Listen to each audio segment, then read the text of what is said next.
250 টাকা ছিল, 200 কয় টাকা নিয়েছিল একটা সিলিন্ডার? 250 রিয়াল। ওরে বাবা, ওতে পাথরও কাটা যাবো। সে আমাকে বাংলাদেশে 3000 টাকায় দেয় এই পাথর কাটে। 800 আমাকে বাংলাদেশে দেয় 300 টাকা, এই 3000 টাকায় 3000 টাকায় দেয় পাথর কাটাতে। আর তোমার এদের নিয়ে ওর দাম হচ্ছে 10,000 টাকা পড়ে যাচ্ছে। ওটা 400 অর্ডার ভাইয়া। 400 500 তুমি বাদ দাও, আমাকে বাংলাদেশের জিনিসই ভালো। 3000 টাকায় পাথর কাটে পরীক্ষারই দিবে তোমার চয়েস নেই। সৌদি আরবে খালি লাল মরিচ ছাড়া কিছু পাওয়া যায় না বাঙালিকে।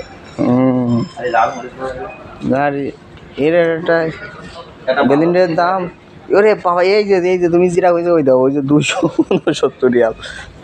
269 রিয়াল 250 টাকা। একটা দাম 269 রিয়াল। এই যে এটার দাম 200 টাকা, 199 রিয়াল। এত টাকা দাম কে? এই যে এটার দাম 199। রে বাবা, এই যে 259 রিয়াল। তাহলে এই বিলিন্ডার তুমি এক কলি তো না না।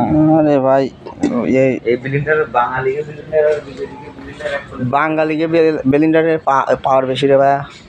এই বেলিন্ডার নষ্ট হয়ে যাবো তাড়াতাড়ি। আমাকে বাঙালিকে তো নষ্ট হবো না। এতে ভাই ইউ আছে, আউট স্পিকার। এই কিনে নেবো ভাই। আরে নিয়ে এলে এইগুলো নিতে হবে।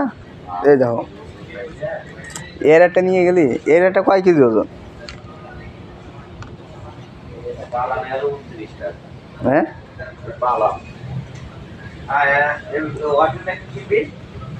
হ্যাঁ, হ্যাঁ, ওয়াশিং মেশিন তো লাগবে আমাকে। দাম তো কমই আছে, 500 রিয়াল। এগুলোর দাম কম আছে হিসেবে না? এটা হচ্ছে 600 রিয়াল।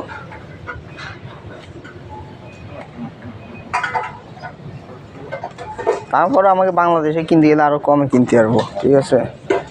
তো এই দেশের দাম বেশি। এরে বাবা, এর 1000 রিয়াল,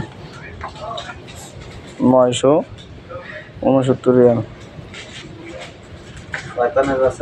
ফ্রিজ, এর একটা ফ্রিজ।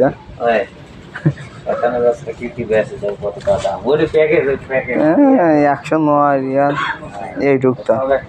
এ ভাই, এইটুকটার দাম 109 রিয়াল। ভাই রে, রাইস কুকারের দাম, ওইটুকু একটা রাইস কুকারের দাম 109 রিয়াল। কি দামে?